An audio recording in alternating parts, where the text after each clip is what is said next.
Waktu kamu lagi jalan-jalan di pegunungan, kamu bisa melihat hijaunya pepohonan, mendengar suara kicauan burung, merasakan dinginnya udara, dan kamu juga bisa mencium sedapnya aroma jagung bakar pendaki lain yang sedang berkemah. Loh, kok bisa ya kita memiliki kemampuan itu semua? Penasaran gak? Yuk kita cari tahu.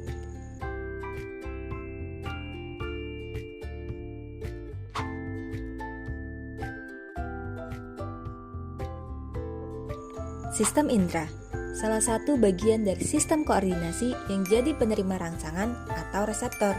Kita bisa melihat, mendengar, merasakan, menyentuh, dan mencium bau karena adanya rangsangan dari luar yang diterima oleh reseptor pada tubuh, yaitu organ indera. Organ indera itu reseptor yang peka terhadap rangsangan dan perubahan di sekitarnya. Ada 5 macam nih organ indera pada tubuh manusia, yaitu organ penglihatan, organ pendengaran, organ pembau, organ perasa, dan organ peraba. Yuk sama-sama kita bahas satu persatu. Kamu pernah mendengar ungkapan dari mata turun ke hati? Pasti pernah dong ya. Apalagi pas kamu lihat si dia jalan di koridor sekolah. Bawaannya pasti mau ngelirik terus kan? Tapi, kamu tahu gak sih, mata itu merupakan salah satu organ indera loh. Yuk sekarang kita kenalan dengan bagian-bagian mata dan bagaimana mekanisme mata kita dalam melihat. Mata kita adalah organ indera yang memiliki reseptor peka terhadap cahaya atau bahasa kerennya fotoreseptor. Mata itu ada bagian luar dan dalamnya. Di bagian luar terdapat alis, kelopak mata, dan bulu mata. Ketiganya berfungsi untuk melindungi bagian mata dari kejamnya dunia luar. Jadi, kalau ada keringat yang menetes, alis akan siap jadi pelindung pertama. Nah, kalau kelopak mata, selain melindungi mata dari keringat, kelopak mata juga melindungi mata dari butiran-butiran debu. Kelopak mata juga yang melindungi mata kita dari cahaya yang silau. Lalu ada bulu mata. Bagian ini juga berfungsi untuk melindungi mata dari cahaya berlebih dan debu. Nah, sekarang ke mata bagian dalam. Mata bagian dalam itu ya si bola mata. Bola mata disusun oleh lapisan mata yang berbeda-beda. Lapisan yang paling luar itu kornea. Kornea itu lapisan bening yang melindungi mata kita. Untuk kamu yang suka memakai lensa kontak atau soft lens, korneanya ya yang langsung nempel ke lensa kontaknya. Tapi kalau tanpa lensa kontak, yang membuat mata kita itu ada warnanya, mau itu coklat, hitam, biru, atau hijau, itu bukan karena korneanya ya, tapi bagian lainnya yaitu iris. Di tengah iris ada celah yang namanya pupil. Si pupil ini jadi tempat masuknya cahaya ke mata. Iris dan pupil mata itu saling melengkapi loh. Mereka yang mengatur banyaknya cahaya yang masuk ke mata. Di bawah iris itu ada otot yang bisa mengatur iris untuk melebar dan menyempit. Ini yang membuat pupil ikut membesar atau mengecil. Waktu di kondisi terang, artinya ada banyak cahaya, iris akan melebar, yang membuat pupil mengecil. Tujuannya agar cahaya yang masuk gak terlalu banyak. Atau kebalikannya, waktu di kondisi gelap, artinya cahayanya itu sedikit, iris ini akan menyempit dan membuat pupil jadi membesar. Cahaya yang sudah masuk ke pupil lanjut ke retina, tapi cahayanya harus melewati lensa dulu. Lensa ini yang akan memfokuskan cahaya, tujuannya agar sampai tepat di retina. Lensa mata itu keren loh, soalnya bisa berubah bentuk jadi cekung atau cembung. Istilah kerennya itu daya akomodasi. Lensa bisa berubah bentuk agar cahayanya pas jatuh ke retina yang berisi jutaan fotoreseptor. Tunggu. Foto itu kan cahaya, kalau reseptor itu saraf yang menerima rangsangan. Jadi, fotoreseptor itu saraf yang bisa menerima rangsangan berupa cahaya. Menariknya, fotoreseptor di retina ada 2 jenis. Ada yang dinamakan sel tabung dan sel kerucut. Sesuai bentuknya, sel tabung itu yang merespon cahaya. Tapi, kalau sel kerucut yang akan merespon warna benda yang kita lihat. Oleh kedua reseptor ini, rangsangan saraf diubah menjadi sinyal listrik, dan sinyal listrik diteruskan ke sel-sel saraf setelahnya. Fotoreseptor itu bergabung di jaringan saraf dan letaknya di belakang retina, namanya saraf optik. Oh iya, selain bagian-bagian tadi, ada lagi bagian mata yang namanya sklera. Kalau kalian berkaca dan melihat bagian yang warna putih, nah itu dia sklera. Sklera itu lapisan selaput putih keras yang menutupi semua bola mata kecuali bagian retina. Fungsinya untuk melindungi bagian mata kita agar tidak terkena gesekan. Sklera juga berfungsi untuk tempat menempelnya otot di mata. Lalu ada lagi yang namanya aqueous humor. Aqueous humor itu cairan yang ada di bola mata kita. Fungsinya untuk menyeimbangkan tekanan yang ada di bola mata. Selain itu, dia juga membantu membawa nutrisi ke jaringan mata. Aqueous humor itu dibantu oleh koroid, lapisan mata yang memiliki banyak pembuluh darah. Koroid ini yang memiliki tugas utama untuk menyuplai nutrisi dan oksigen ke mata. Oh iya, ada humor lain, yaitu vitreous humor. Ini cairan yang bening dan kental yang mengisi bola mata kita. Letaknya di antara lensa dan retina. Fungsinya itu untuk mempertahankan bentuk bola mata agar tetap bulat. Nah, kamu udah tahu kan sekarang apa aja bagian-bagian mata? Kita bisa melihat suatu benda karena benda itu memantulkan cahaya ke kita. Makanya, pas lagi gelap, kita nggak bisa melihat apa-apa. Contohnya seperti ini. Cahaya mengenai gelas dan gelas itu memantulkan cahaya ke mata kita. Cahaya akan masuk melalui kornea dan cairan aqueous humor. Lalu lanjut ke pupil, diteruskan ke lensa, dan akhirnya sampai di retina mata. Di retina, fotoreseptor akan meneruskan rangsangan cahaya ini menjadi sinyal saraf, dan akhirnya sampai ke otak bagian yang mengolah informasinya. Nah, kamu jadi tahu kalau yang ada di depan mata kamu itu segelas air. Kulit itu organ kita yang paling luar. Doi yang melindungi tubuh kita dari kejamnya dunia luar, dari bakteri, jamur, debu, panas, dingin, dan melindungi tubuh kita agar tidak rusak kalau ada gesekan. Tidak cuma itu, kulit juga memiliki fungsi yang lebih keren. Kulit jadi indera peraba kita. Pada kulit kita terdapat beberapa reseptor yang memiliki fungsi yang berbeda. Di lapisan epidermis ada reseptor untuk rasa sakit dan tekanan lemah.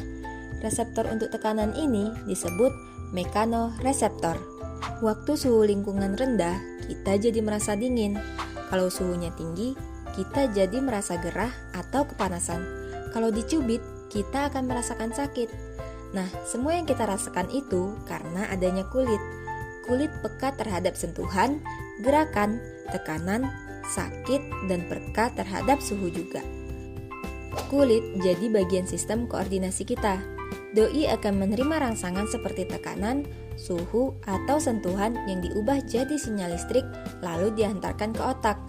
Agar bisa menerima rangsangan di tubuh, kulit memiliki saraf khusus yang peka terhadap rangsangan. Saraf yang bisa menerima rangsangan itu disebut reseptor. Ada macam-macam reseptor di dalam kulit. Ada reseptor yang namanya corpuscula rufini, corpuscula krause, corpuscula meissner, corpuscula pacini, lempeng Merkel, dan ujung-ujung saraf. Semuanya kerja bareng-bareng untuk menerima sensasi di tubuh kita, mau itu sentuhan yang menyakitkan atau sentuhan yang biasa-biasa aja, akan kita rasakan berkat reseptor-reseptor itu. Dan tiap reseptor memiliki tugasnya. Yuk kita intip masing-masing tugasnya. Untuk merasakan sentuhan seperti ini, reseptor yang menerima itu corpuscula meissner. Bentuknya silindris. Rangsangan yang diterima doi diubah jadi sinyal listrik dan diteruskan ke sel saraf lain, sampai akhirnya ke otak. Di otak, informasi itu diterjemahkan untuk membedakan rasa halus, kasar, lunak, dan keras dari benda yang disentuh kulit. Di kulit, korpuskula ini tidak tersebar merata, paling banyak di bagian ujung jari tangan, kaki, dan telapak tangan. Kalau rambut aku dielus, kok bisa merasakan sentuhannya? Kan tidak langsung kena kulit. Nah iya, reseptor ini juga ada di pangkal rambut kita. Ini ujung saraf yang menerima rangsangan dari rambut. Makanya, kalau rambut dielus-elus, ya tetap berasa. Selain reseptor sentuhan, ada reseptor tekanan. Yang jadi reseptor tekanan ini yaitu corpuscula pacini. Bentuknya bulat lonjong, lumayan besar dari reseptor yang lain. Doi akan menerima rangsangan tekanan yang cukup kuat. Misalnya nih, waktu kamu menekan-nekan pipi seperti ini. Ada lagi nih, reseptor yang bisa menerima rangsangan tekanan. Namanya lempeng Merkel. Bentuknya seperti akar-akar. Lempeng Merkel ini yang akan menerima rangsangan tekanan yang lebih ringan. Menariknya, doi juga bisa menerima rangsangan sentuhan loh, tapi sentuhan yang tipis-tipis aja. Selanjutnya, reseptor yang fungsinya menangkap rasa sakit di kulit, yaitu ujung-ujung saraf bebas. Maksudnya bebas, ujung saraf ini tidak ditutupi oleh selaput. Bentuknya seperti lempeng Merkel. Di dalam kulit, reseptor ini tersebarnya tidak merata. Ada bagian kulit yang banyak reseptor dan ada juga yang tidak. Makanya ada bagian kulit kita yang tidak begitu peka terhadap rasa sakit dan ada yang peka banget. Coba deh kamu cubit beda siku dengan lengan kamu. Bisa bedain kan rasanya? Lebih sakit di lengan, soalnya di siku itu reseptor ini sedikit. Reseptor rasa sakit itu penting banget untuk pertahanan tubuh kita. Doi akan mengirimkan pesan berupa rasa sakit yang jadi tanda kalau ada bahaya. Pokoknya semua sakit yang ada itu jadi pesan kalau tubuh kamu lagi ada gangguan. Nah, reseptor di kulit juga bereaksi kalau merasakan minuman yang panas atau dingin. Kamu akan tahu nih kalau minuman yang kamu pegang ini panas karena reseptor corpuscula rufini. Iya, doi yang menerima rangsangan rasa panas benda yang kita pegang atau panas di suatu ruangan. Nah, kalau reseptor yang bisa menerima rangsangan dingin itu corpuscula Krause. Bentuknya membulat dan lapisan luarnya lumayan tebal. Kerennya, kita bisa merasakan panas, dingin, dicubit, dielus karena diterima oleh reseptor yang berbeda-beda.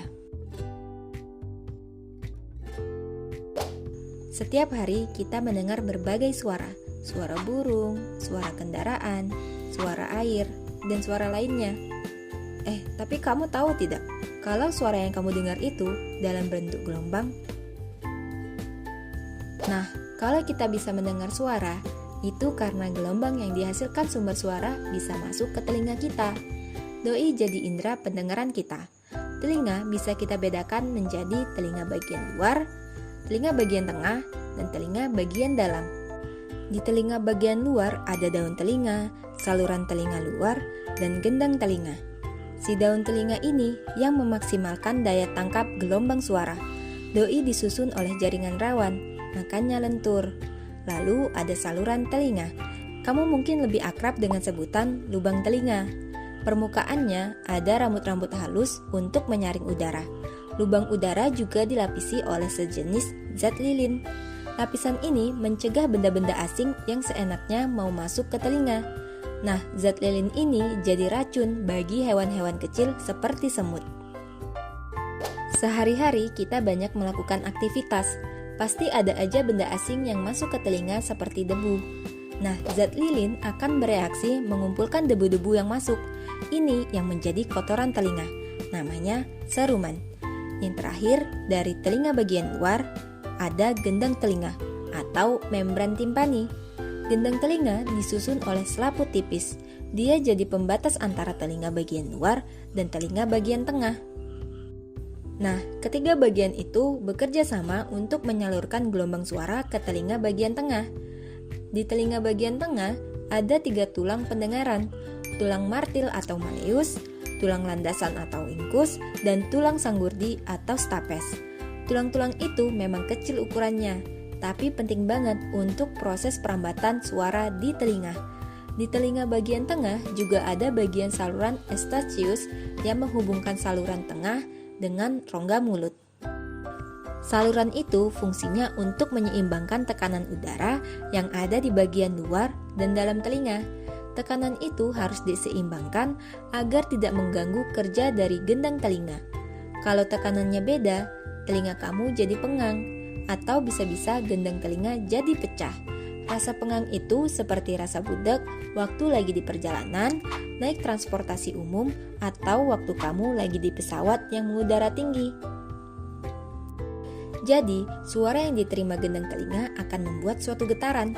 Sama seperti gendang, kalau dipukul ada getarannya, Kalau gendang telinga dipukulnya oleh gelombang suara. Karena tulang martil menempel dengan gendang telinga, doi juga ikutan bergetar, membuat dua tulang kecil lainnya, tulang landasan dan tulang sanggurdi juga ikut-ikutan bergetar. Nah, tulang sanggurdi itu menempel dengan tingkap oval. Tingkap oval ini membran tipis yang menghubungkan telinga bagian tengah dengan telinga bagian dalam. Di bawah tingkap oval ada tingkap bundar. Keduanya menempel ke bagian koklea. Lewat tingkap oval disalurkan ke koklea. Koklea ini lucu deh, seperti rumah siput. Saluran yang melingkar gitu. Doi terhubung dengan jaringan saraf. Kalau dibuka lingkaran dan lihat isi dalamnya, koklea terbagi menjadi 3 ruang. Ruang atas namanya skala vestibuli, ruang bawah namanya skala timpani. Nah, di dalam keduanya berisi cairan perilimfa. Jadi, getaran yang masuk lewat tingkap oval dilanjutkan ke bagian skala vestibuli. Getaran membuat cairan di dalamnya terguncang. Jadi, ada semacam gelombang gitu di cairannya. Gelombang ini terus merambat sampai ke bagian skala timpani, lalu keluar lewat tingkap bundar yang ada di bawah tingkap oval. Waktu getaran-getaran ini merambat di perilimfa, skala vestibuli, getaran itu juga diterima oleh bagian koklea tengah, namanya skala media. Nah, ini bagian yang gak kalah penting. Kalau kita lihat bagian dalamnya koklea, bentuknya seperti ini. Skala vestibuli di atas, skala media di tengah, dan skala timpani di bawah. Kalau kita intip lebih dekat lagi, bagian atas skala timpani itu ada membran basilar. Doi kayak pita yang membentang di ruang tengah ini. Fungsinya keren loh. Dia bisa membaca suara yang masuk ke telinga dan bisa langsung melaporkan ke sistem saraf. Soalnya doi samping-sampingan sama organ korti yang ada sel sarafnya. Waktu getaran merambat di skala vestibuli, membran basilar itu juga ikutan bergetar. Nah, membran basilar dilengkapi oleh serat-serat seperti serabut. Getaran-getaran di membran basilar itu akan merangsang reseptor di sel-sel organ korti. Di organ korti, ada banyak sel-sel reseptor yang terhubung dengan sel saraf. Kadang disebut sel rambut, karena di ujung selnya itu ada rambut-rambut yang kecil banget. Kalau sel rambut terpicu oleh rangsangan dari membran basilar, saluran natriumnya jadi terbuka. Natrium masuk ke sel dan menyebabkan potensial aksi. Artinya, akan muncul sinyal-sinyal listrik di sel saraf. Jadi, di bagian korti ini, rangsangan getaran diubah menjadi sinyal listrik. Sinyal listrik terus mengalir dari organ korti ke saraf koklea dan akhirnya sampai ke otak bagian korteks cerebral. Di otak, informasi ini akan diterjemahkan. Otak bisa menerjemahkan dari sel rambut di organ korti mana yang sedang terpicu. Kalau suaranya kencang, akan menghasilkan sel rambut yang lebih banyak lagi dan menghasilkan sinyal listrik yang lebih besar lagi. Otak akan menerjemahkan nada-nada itu dan juga menyimpannya jadi memori. Akhirnya, kita bisa mendengar suara-suara di sekitar kita.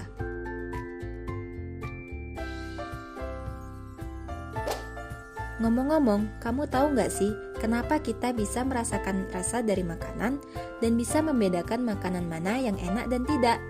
Ini semua karena indera perasa kita. Kita bisa merasakan suatu rasa karena memiliki indera perasa.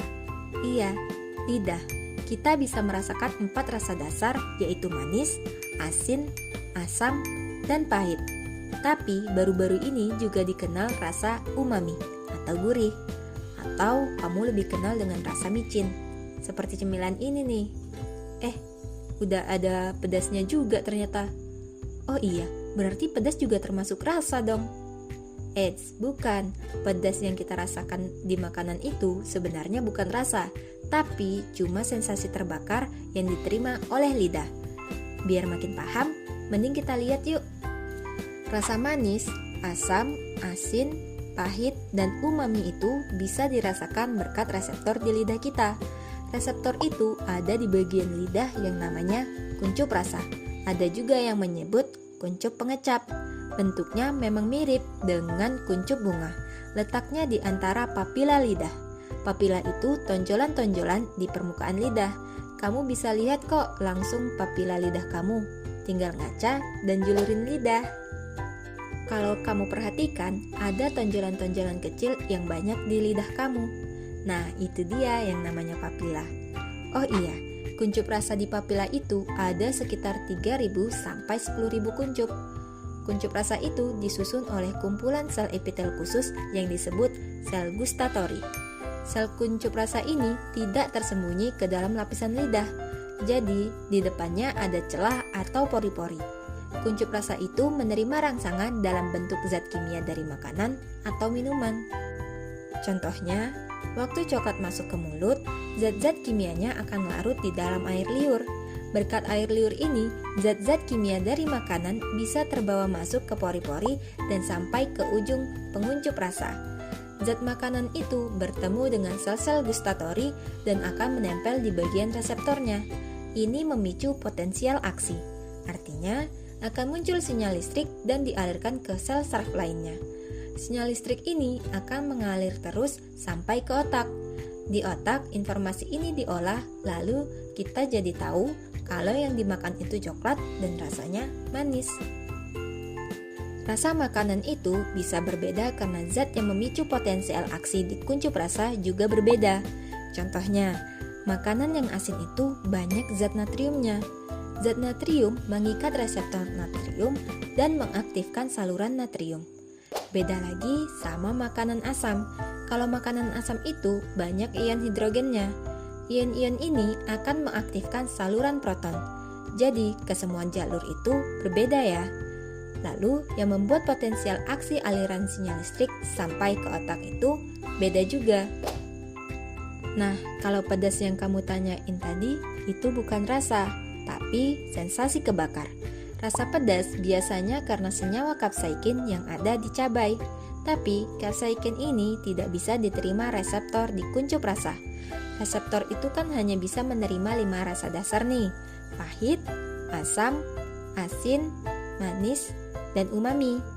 Kalau kapsaikin menempel papila lidah, yang menerimanya itu ujung saraf di lidah dan akan menyampaikan ke lidah sinyal rasa sakit yang ringan, seakan-akan lidah kita terbakar.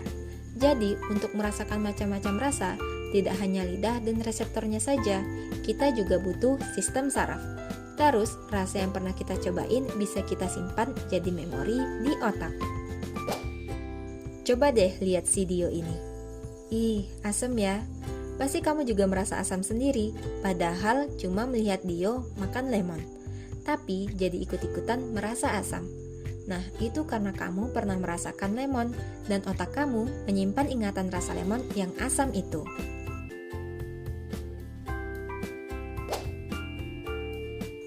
Hidung, mungkin kita jarang menyadarinya, tapi banyak banget hal yang membuat kita ingat sesuatu dari mencium suatu bau. Misalnya ingat bau makanan, bau bunga di taman, atau bau badan si kawan. Tapi kenapa hidung bisa ingat banget dengan bau sesuatu ya? Apakah hidung kita punya ingatan? Hidung jadi indera pembau kita. Di dalam hidung ada bulbus olfaktori. Bagian ini memiliki reseptor dan sel-sel saraf yang akan menerima rangsangan bau. Doi menerima rangsangan bau itu dalam bentuk zat kimia. Mirip nih sama prosesnya lidah tadi. Bau itu bisa kita rasakan karena ada zat kimia yang bentuknya gas. Zat ini melayang-layang di udara. Kita bisa mencium aroma ini karena zat sari bunga menguap ke udara dan masuk ke hidung kita. Waktu kehirup sama hidung, zat kimianya itu lolos saringan atau rambut-rambut hidung. Doi sukses mendarat di bagian hidung lebih dalam lagi dan menempel di lapisan epitel hidung yang ada lendirnya. Di epitel ini ada sel-sel sarafnya juga loh, namanya saraf olfaktori. Ujung sel saraf olfaktori ada dilapisi lendir, kalau bahasa kerennya mukus. Waktu zat kimia itu larut di mukus, doi akan menempel di reseptor yang ada di ujung-ujung saraf olfaktori. Menariknya, satu reseptor di saraf olfaktori hanya bisa untuk satu jenis bau saja. Zat kimia yang menempel di reseptor akan menciptakan potensial aksi di saraf. Artinya, rangsangan kimia diubah menjadi sinyal-sinyal listrik. Sinyal listrik dari setiap saraf olfaktori dikumpulkan ke bulbus olfaktori. Ini seperti bagian stasiunnya gitu, yang mengumpulkan informasi dari sel olfaktori. Di bulbus olfaktori, sinyal saraf dilanjutkan ke sel saraf lain sampai sinyal ini diterima di otak. Otak di bagian korteks depan akan mengolah informasi ini dan secara sadar akan diterjemahkan. Oh, ini bau bunga. Nah, di bagian otak yang lain, di hipotalamus, informasi bau itu akan diingat. Dan di bagian ini juga akan mengendalikan emosi kita, seperti waktu mencium bau bunga ini. Perasaannya jadi lebih tenang gitu.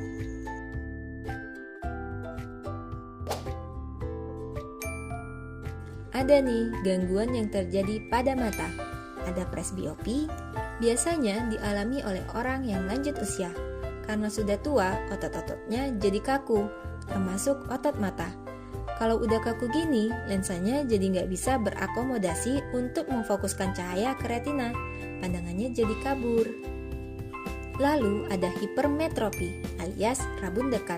Kalau ini karena bentuk kornea atau lensanya tidak normal. Jadi cahaya yang masuk ke mata jatuhnya nggak tepat ke retina, malah ke belakang retina. Orang yang mengalami hipermetropi juga tidak bisa jelas melihat benda-benda di dekatnya. Mereka yang hipermetropi bisa dibantu dengan kacamata cembung atau lensa positif. Kalau ada rabun dekat, ya ada rabun jauh. Namanya miopi. Bisa karena korneanya kepanjangan atau ada kelainan di retinanya. Ini membuat cahaya yang masuk ke mata jatuhnya malah di depan retina. Penderita miopi akan susah melihat benda-benda yang jauh. Mereka bisa dibantu dengan kacamata lensa cekung atau negatif. Selain ketiganya, juga ada astigmatisme. Gangguan mata karena bentuk lengkungan di permukaan korneanya nggak rata. Ini membuat cahaya yang masuk ke mata jatuhnya nggak fokus ke satu poin, bisa jadi di depan, di belakang, atau tepat di retina, sehingga garis-garis vertikal dan horizontalnya nggak bisa difokusin secara simultan. Kelainan ini bisa dibantu dengan kacamata berlensa silindris. Ada loh kondisi yang membuat fungsi meraba kulit jadi terganggu, namanya tactile defensiveness. Ini gangguan yang membuat orang jadi sensitif banget terhadap rangsangan di kulit. Bisa kita bilang hipersensitif. Sensitifnya ini kelewatan, bisa membuat orang yang mengalami ini gak nyaman kalau kesentuh sedikit aja. Kalau ada hiper, pasti ada hiponya dong. Gangguan hiposensitif di kulit alias gak peka sama sentuhan, yaitu under responsive. Penderitanya gak peka banget sama sentuhan. Kalau dia jatuh, gak berasa sakit. Kalau luka juga gak berasa. Nah, kedua kelainan itu biasanya ada yang salah sama sarafnya. Atau bisa juga karena ada komplikasi dari penyakit lain, faktor usia, atau karena faktor genetik juga. Kamu harus jaga kesehatan tubuh ya, termasuk jaga kesehatan kulit.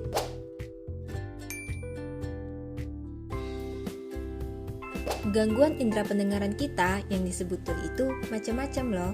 Ada yang namanya tuli konduktif. Ini kalau telinga pendengarnya nggak bisa menyampaikan suara ke bagian koklea. Lalu ada tuli saraf, akibat rusaknya organ korti saraf dan bagian korteks otak.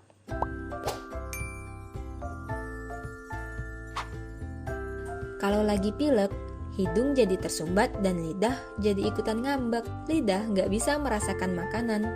Kalau makan, rasanya hambar. Nah, sebenarnya pas kita mengunyah makanan, hidung kita juga bereaksi loh.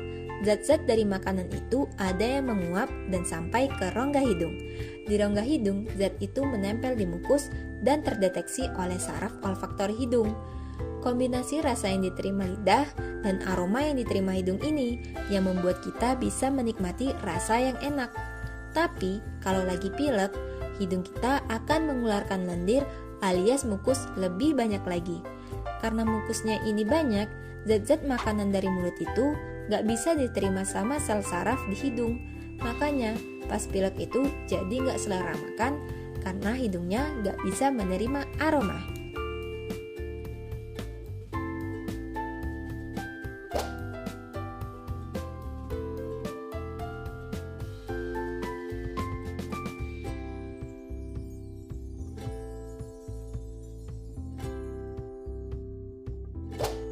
Oke, cukup sekian pembahasan mengenai sistem indera. Semoga bermanfaat dan sampai jumpa.